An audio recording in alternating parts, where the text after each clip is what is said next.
बिस्मिल्लाहिर्रहमानिर्रहीम, अस्सलाम वालेकुम। डियर स्टूडेंट्स, आज के इस लेक्चर के अंदर हम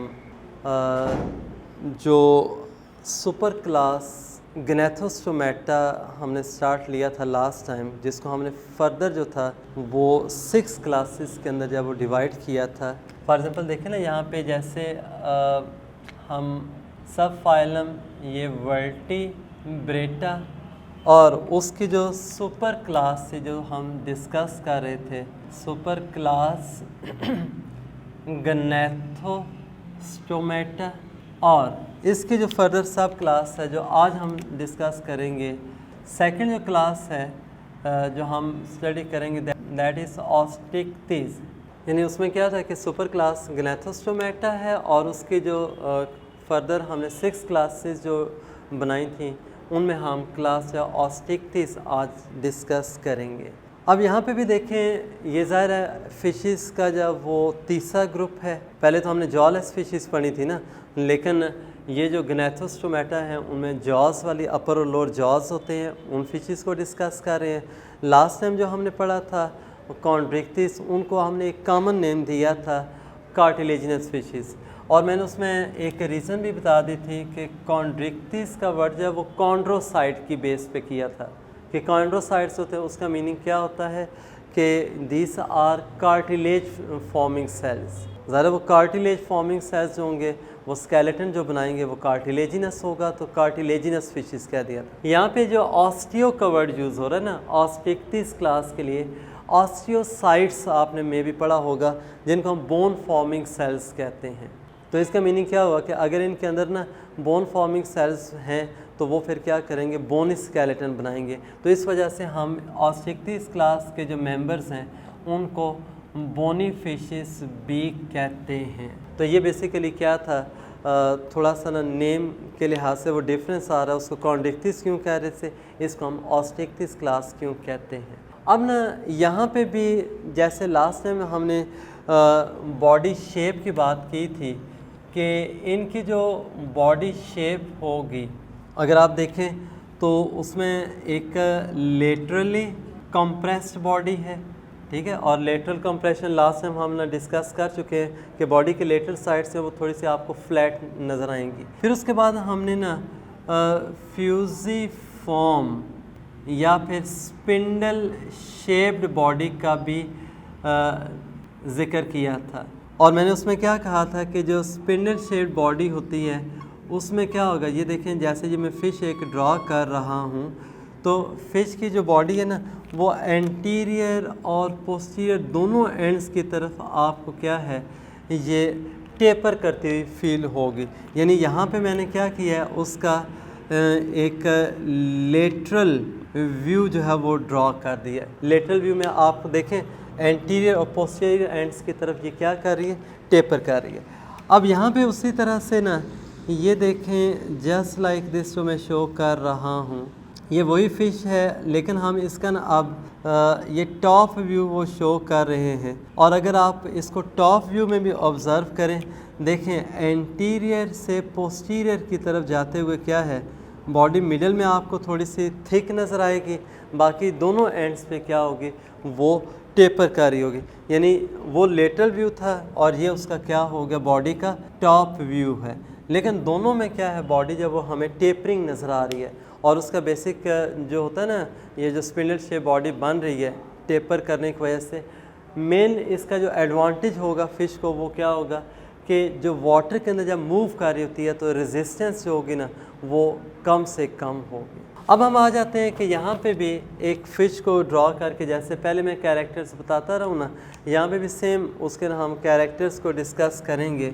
से फॉर एग्ज़ाम्पल देखें ये मैंने फ़िश इस तरह से ड्रॉ की, और ये जो फ़िश की बॉडी है आप देख लें उसी तरह से ये फ्यूजिफॉर्म आपको नज़र आ रही है।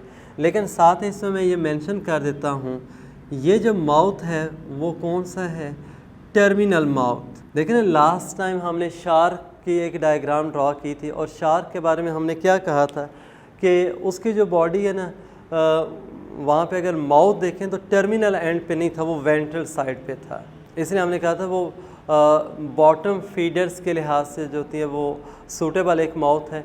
यहाँ पे ये क्या है, टर्मिनल माउथ आपको नज़र आएगा इन बोनी फिशेस के अंदर। और साथ ही ना यहाँ पे एक देखें आपको जस्ट लाइक दिस ना, ये जैसे मैंने ड्रॉ कर दिया, इसको हम नाम देते हैं ओपरक्यूलम का। क्या कहेंगे आप इसको? This is operculum. और ओपरक्यूलम जो होता है ना बेसिकली क्या है, गिल कवर है। देखो अब हमने ना कॉन्ड्रिक्टिस में क्या पढ़ा था कि जो गिल्स होती हैं वो नेकिड हैं, उनके ऊपर किसी किस्म का कोई कवर इस तरह से मौजूद नहीं होता। जब बेटे कवर नहीं होगा तो वो फिर क्या है, नेकेड गिल्स कहलाएंगे। लेकिन यहाँ पे क्या है, वो गिल कवर या ओपरक्यूलम है, उसके थ्रू क्या है, हिडन होती हैं इस कवर के नीचे। अब ना बाकी अगर देखें आप इसकी बॉडी को, तो पूरी बॉडी जो होती है उसके ऊपर ना हमें इस तरह से इसमें नज़र आएंगे ये स्केल्स। ये देखें ना जो मैं ड्रॉ कर रहा हूँ, इसमें ये स्केल्स भी आपको नज़र आएंगे। प्लस ना यहाँ पे साथ ही आप ना डायग्राम ड्रॉ करते हुए ना ये भी ख्याल रखें कि इसमें फ़िश के ना जो मिसाल के तौर पे ये फिन्स हैं, और आप पढ़ चुके हैं कि जो फिन्स होते हैं ये क्या करेंगे कि दीज हेल्प इन लोकोमोशन। और ये वाले जो फिन्स है आप इनको नाम देते हैं पेक्टोरल फिन्स का। ये कौन से हो जाएंगे? These are pectoral fins. और ये पोस्टीरियर एंड की तरफ क्या होंगे, ये पेल्विक फिन्स होंगे। और साथ ही देखिए मैंने यहाँ पे ना ये इस तरह से ये शो कर दिया, ये टेल वाला, और ये बेसिकली क्या है, वो टेल फिन्स हैं। अच्छा बेटे अब देखें जो टेल फिन्स हैं ना उसके दोनों लोब्स को गौर से आप ज़रा ऑब्ज़र्व करो। यहाँ पे मैंने क्या किया है, वो शेप भी सेम बनाई है, आलमोस्ट साइज़ भी क्या होता है, इक्वल होता है। तो ये जो है ना ये दो लोब्स हैं, दो फिन्स नहीं है, ये सिंगल फिन होगा, अनपेड होता है। इसको आप क्या नाम देते हैं कि ये कौन सा है जी? This is the chordal fin. और जो कॉर्डल फिन है इसके साथ मैं एक ये टर्म लिख रहा हूँ होमो सर्कल। और होमो सर्कल क्या था, वहाँ पे हमने हेट्रो सर्कल पढ़ा था कि जो अपर लोब होता है इसके अंदर शार्क में वो बड़े साइज़ का होगा, जबकि लोअर जो होता है वो क्या होता है, स्मॉल साइज। यहाँ पे दोनों सेम साइज़ के, इसलिए हम इसको होमो सर्कल कहेंगे, हेट्रो नहीं कहेंगे। बाकी रह गया जिस तरह से वहाँ पे भी आप पढ़ चुके हैं कि इस तरह से क्या होंगे, ये हमें जो नज़र आते हैं ना ये वाले डॉर्सल फिन्स जो बॉडी के क्या होंगे, डॉर्सल साइड पे होंगे। मतलब इस फिश की बॉडी में भी आपको फिन्स उसी तरह से पेड और अनपेड दोनों नज़र आएंगे। यानी ये डॉर्सल, मीडियन और कॉर्डल ये तीनों क्या हैं, शाबाश, अनपेड फिन्स में आते हैं, जबकि पेक्टोरल और पेल्विक फिन्स होते हैं वो क्या होंगे, पेड फॉर्म में होंगे।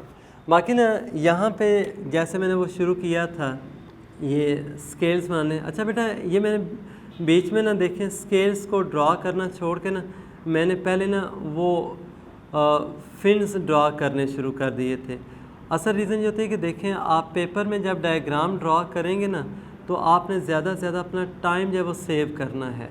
अब अगर आप पहले ना स्केल्स ड्रॉ कर देंगे तो उसके बाद क्या होगा, आपको दोबारा से वो रब करने पड़ जाएंगे, तो उस पर टाइम वेस्ट होता है। तो कोशिश किया करें कि आप साथ साथ क्या है वो जो बाकी हैं स्ट्रक्चर्स उनको भी ड्रॉ करते जाएं, ताकि हमें उसमें रब ना करने पड़े, हमारा टाइम जो है वो सेफ रहे। और अब ना यहाँ पे ये देखें पूरी बॉडी मैंने क्या है वो स्केल्स के साथ जो है वो कवर कर दी है। और बेटा ये जो स्केल्स होते हैं ये बड़े एडवांस होते हैं और इनको हम ना एक नाम देते हैं डर्मल स्केल्स का। देखिए मैं पहले भी आपको बता चुका हूँ कि जो स्केल्स है ना प्लेकॉर्ड जैसे स्केल्स हमने पढ़े हैं बेटा, वो स्केल्स इतने डीपली जो होते हैं स्किन के अंदर एम्बेडेड नहीं होंगे। अब स्किन की भी डिफरेंट लेयर्स होती हैं ना, जैसे आप ना एपिडर्मस पढ़ते हैं, उसके नीचे जो लेयर होती है हाइपोडर्मस है, उससे जो फर्दर होगी डीप लेयर उसको डर्मस हम कहते हैं। यहाँ पे मैं इनको डर्मल स्केल्स कह रहा हूँ। और किस लिए बोला है कि जो स्किन की डीप लेयर है डर्मस, ये वहाँ तक क्या होंगे, एम्बेडेड होंगे, तो बड़े एडवांस हैं। एनीवे आपके सिलेबस में तो नहीं इनका नाम इंक्लूड, लेकिन मैं इसमें ना ये कर देता हूँ। जो डर्मल स्केल्स हैं इनके ना दो है, एक टाइप होती है जिसको हम गेनॉइड कहते हैं, या फिर क्या होगा CTE, सी इसमें साइलेंट है, टीनॉइड स्केल्स। ये दो टाइप्स के स्केल्स हैं जो आपको इनमें मिलेंगे। यहाँ तक बात समझ आ रही है कि नहीं? तो अब देख लें, इसमें बेसिकली जो था ना, इस तरह से ये जो स्केल्स हैं वो बड़े एडवांस भी हैं और पूरी बॉडी को कवर कर रहे होते हैं और बॉडी बड़ी स्मूथ सी होगी। बाकी रह गया बेटे इसमें जो सिस्टम्स हैं उनके लिहाज से अगर हम देखें, जैसे ये माउथ ओपनिंग कहा था, ये टर्मिनल इन पोजीशन है। तो बेटे ये जो टर्मिनल माउथ होगा ना, यानी एक हर्बी वोर मोड ऑफ न्यूट्रिशन, ठीक है। जो हर्बी वोरस होता है ना, यानी ये जो प्लांट्स वगैरह होंगे, एल्गी वगैरह होते हैं पानी के अंदर, ये उनके ऊपर बेसिकली फीड करते हैं। और उस लिहाज से फिर क्या होता है कि जो टर्मिनल माउथ है that is useful in herbivorous mode of nutrition. Secondly ना, इनमें एक ये भी याद रखिएगा कि जो माउथ है उसमें जो जाज होंगे वो क्या हैं, जाज आर विदाउट टीथ। अब देख लें, ये मैं जैसे डायग्राम ड्रॉ कर रहा हूँ, मैंने पहले भी आपको बताया, पेपर में आपने ये साथ इस तरह से ये नहीं लिखना है, जस्ट टर्मिनल माउथ कर लिया, लेकिन ये जस्ट आपने हर्बीवोरस मोड ऑफ न्यूट्रिशन है या जॉस विदाउट टीथ है, या आप एक्सप्लेनेशन के अंदर इनको लिखेंगे। यहाँ पे मैं साथ ना वो इसलिए लिख रहा हूँ कि आपको ये याद रहे। बाकी रह गया कि इसमें ना ये टीथ भी एब्सेंट हैं, और हाँ जो लास्ट पे एक ओपनिंग होती है यहाँ पे, जैसे हम कह रहे थे ना शार्क्स वगैरह के अंदर क्लोएका मौजूद है, यहाँ पे क्या होगा देखें, क्लोएका एब्सेंट, और मैं ये लिख रहा हूँ एनस प्रेजेंट। अच्छा बेटे, ये एनस और क्लोएका में डिफरेंस क्या होता है? देखें, जैसे आपने ना ह्यूमन डाइजेस्टिव सिस्टम भी पढ़ा था, उसमें आप क्या कहते हैं कि जो अनडाइजेस्टेड फूड जो है वो बॉडी से रिलीज़ होता है, ईजेशन है या डेफिकेशन भी उसको हम कहते हैं, वो बेसिकली जो है वो डाइजेस्टिव सिस्टम की ओपनिंग है एनस। एनस होगा ना, वो ऐसी ओपनिंग को कहते हैं कि जिसके थ्रू क्या होगा, हम कहते हैं कि only undigested food is release out of the body. जबकि क्लोएका जो है वो ऐसी ओपनिंग है जिसके थ्रू क्या होगा कि अनडाइजेस्टेड फूड भी बॉडी से रिलीज़ हो रहा है, इवन के एग्स या स्पर्म्स वगैरह भी बॉडी से रिलीज़ हो रहे होते हैं। तो यानी एक कॉमन ओपनिंग होगी, यानी उसमें क्या होगी, अलग से कोई ओपनिंग नहीं होती यूराइनोजेनिटल सिस्टम की। अब जैसे बर्ड्स हैं, बर्ड्स में क्लोएका मौजूद है, उनमें एनस और यूराइनोजेनिटल ओपनिंग्स अलग अलग नहीं हैं। तो इसलिए ना ये इनके अंदर क्या हुआ, एक डिफरेंट आ गया, एनस प्रेजेंट क्लोएका एब्सेंट। तो इसका मीनिंग क्या हुआ, जो रिप्रोडक्टिव जो सेल्स होंगे एग्स वगैरह, उनकी ओपनिंग क्या होगी, अलग है, अनडाइजेस्टेड फूड के लिए अलग होगी। नेक्स्ट इसमें आ जाएगा, जैसे हमने ये ओपर्क्यूलम के लिहाज से रेस्पिरेटरी सिस्टम कहा। बेटा जो रेस्पिरेटरी सिस्टम है ज़रा एक्वेटिक हैं, तो इनके अंदर क्या होंगे, गिल्स होंगे, और यहाँ पे मैं ये लिख रहा हूँ 4 पेयर्स ऑफ गिल्स। इनमें क्या होंगे, 4 पेयर्स ऑफ गिल्स होते हैं वो मौजूद होंगे। अब ये जो 4 पेयर्स ऑफ गिल्स है ना, ज़रा राइट और लेफ़्ट साइड के लिहाज से हैं, तो ये बेसिकली क्या होंगे, फेरिंग्स के साथ जो होते हैं वो कनेक्टेड होंगे। ये क्या होंगे, फेरिंग्स के साथ जो होते हैं वो कनेक्टेड होते हैं ये गिल्स, और इनको कवर कर रहा होता है क्या, ये ओपर्क्यूलम। ये जो हमने ड्रा किया हुआ है ना, ये ओपर्क्यूलम या वो गिल कवर है जो उन गिल्स को क्या करता है, कंप्लीटली जो है वो कवर कर रहा होता है। अब यहाँ पे मैं एक थोड़ा सा ना गिल रैकर का जिक्र भी कर देता हूँ। ये बड़ा हार्ड सा ये स्ट्रक्चर होता है, ये देखिएगा, ये बेसिकली ना ये वो गिल रैकर सा है, ठीक है, बड़ा हार्ड सा ये स्ट्रक्चर था। This is gill raker. और इसी के साथ यहाँ पे देखें, ये मैंने ना थिन सी ये जो लाइंस ये ड्रा कर रहा हूँ ना, बेसिकली क्या हैं, these are the gill filaments. ये क्या होंगे, these are gill filaments, gill filaments. और ये मैंने रेड कलर में इसलिए भी शो कर दिया कि ब्लड कैपिलरीज होंगी। अब देखें ना, यहाँ से वाटर जब वो एंटर होगा माउथ के थ्रू और ये गिल्स में से क्या है वो रिलीज़ हो रहा होता है। तो अब ना देखें उसी यानी वाटर के साथ माउथ में फूड भी एंटर होगा। तो अगर गिल्स में से वाटर रिमूव हो रहा है तो फूड लॉस भी हो सकता है। तो अब क्या होगा, ये जो गिल रैकर होता है बेसिकली ये क्या करेगा, उस फूड लॉस को जब वो प्रिवेंट करेगा कि इट विल चेक और prevent the food loss through the gills, यानी उसको फिल्टर करके क्या सेपरेट करेगा और फिर वहाँ से वो फेरिंग्स और डाइजेस्टिव सिस्टम की तरफ फूड चला जाएगा। बाकी ना यहाँ पे अगर हम बात करें सर्कुलेटरी सिस्टम की, तो इनके अंदर भी क्या होगा कि जो हार्ट है वो 2 चैम्बर्ड है। जैसे लास्ट टाइम हमने शो किया था कि से फॉर एग्जांपल ये एक डॉर्सल ब्लड वेसल आ रही है, ये वो पहला पार्ट है, SV लिख रहा हूँ, साइनस विनोसस। फिर ये देखें सेकंड पार्ट जो ट्रू पार्ट भी है, AT मैंने लिख दिया, एट्रियम। और ये तीसरा पार्ट जो आपको चैम्बर सा नज़र आ रहा है, V मैं लिख रहा हूँ, ये वेंट्रिकल है। ठीक है, आप कंप्लीट लिख लीजिएगा कि जो ट्रू चैम्बर्स हैं वो 2 ही हैं हार्ट के, एट्रियम और वेंट्रिकल। उसके बाद क्या होगा कि आगे चल के ये इस तरह से क्या है 4 ब्रांचेस के अंदर यूँ डिवाइड हो जाएगा और वो जो ब्रांचेस होती हैं वो फर्दर स्मॉलर ब्रांचेस बनाएंगी। और ये जो ब्रांचेस थी इनको आपने क्या नाम दिया था, these are aortic arches. What are this, aortic arches. और मैंने आपको बताया भी था कि ये एओर्टिक आर्चेस हैं वो जैसे गिल्स 4 है ना, 4 पेयर्स हैं, इनके भी क्या होंगे 4 पेयर होंगे। और इसका सिंपल मीनिंग क्या होता है कि हर एक एओर्टिक आर्च जो है ना that will lead to 1 gill pouch, जो एक गिल पाउच है उसकी तरफ वो जा रही है।